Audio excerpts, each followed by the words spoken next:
Well, hello again, everybody, and welcome back once again to Maximus the Fourth. Good morning. Today, we are going to be taking a deep dive look at the iTouch. The iTouch first came out in 2007, and this was a massive upgrade because most iPods, all of them really, they didn't even have the internet. They were just simply devices that you could only plug in to iTunes and use for music. But to say that this thing could only just play music was ridiculous because this actually acted as a computer. Today I'm going to be walking you guys through some of the history of the iTouch, when it came out, how many different generations there were, how many were sold, when it was eventually discontinued, and then we're going to go over the features of it, the startup, power off, the buttons, the volume, etc. Let's get into the history of it. The iPod Touch is a discontinued line of iOS-based mobile devices designed and marketed by Apple and corporations, with a touchscreen controlled user interface. As with other iPod models, the iPod Touch can be used as a portable media player and a handheld gaming device, but can also be used as a digital camera, a web browser for email and messaging. It is nearly identical in design to the iPhone and can run most iPhone third-party apps from the App Store, but it connects to the internet only through Wi-Fi and uses no cellular network data since it lacks a cellular modem. The iPod Touch was introduced in September of 2007, and around 100 million units were sold by May of 2013. The final iPod Touch model, released on May 28th of 2019, is the 7th generation model. iTouch models were distinguished by storage space and color. All models of the same generation typically offered identical features, performance, and operating system upgrades. An exception is the 5th generation, in which the low-end 16GB model was initially sold without a rear-facing camera and in a single color. The iPod Touch was the last product in Apple's iPod product line after the discontinuation of iPod Nano and iPod Shuffle on July 27th of 2017, after which Apple revised the storage and pricing for the iPod Touch with 32 and 128 gigabytes of storage. On May 10th of 2022, Apple discontinued the iPod Touch, effectively ending the iPod production line.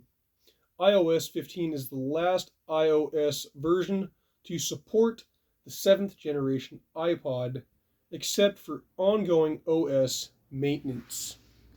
And out of all of the generations, I believe that this is the first generation that I have right here in my hand. And my wife actually won this thing through signing up with a bank all the way back in 2007 when these things first came out, and they were big and super trendy, causing massive envy for both of her siblings and even her in-laws. That's my wife for you.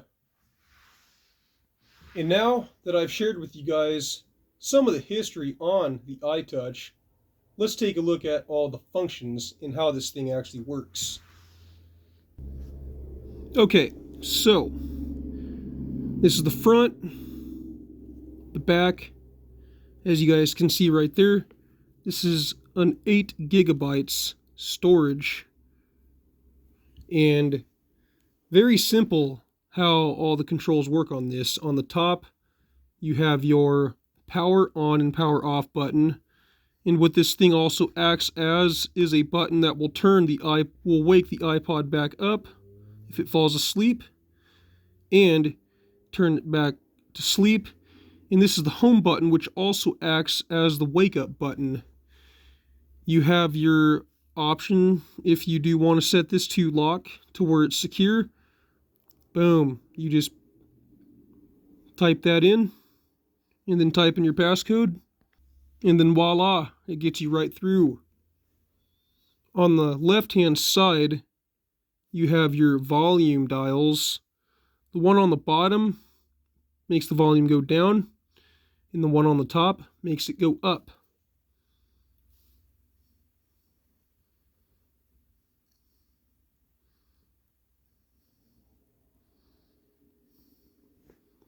Just like a modern day phone, pretty much, as far as the applications work. Very, very simple. You just simply choose whatever application you want, like for instance Safari. I'm pretty sure that was a web browser, and yep, it looks like it. So very, very simple there. And then music, you can go there to deal with all your music. And let's do the power off and power on. So to turn this thing off, you're just going to hold the top button right there, like so. And it's going to say slide to power off. Then boom, you just go ahead and slide this little arrow, and then boom, it's going to shut itself off.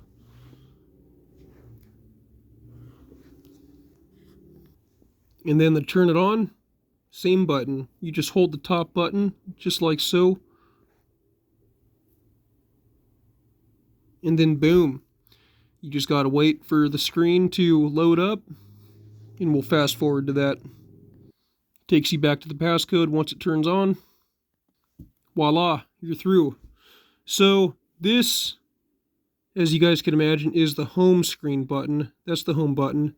So whatever app you click on, let's say you're like, oh no, I want to get out of here. You just simply hit the home button, boom, and it takes you right back to the home screen.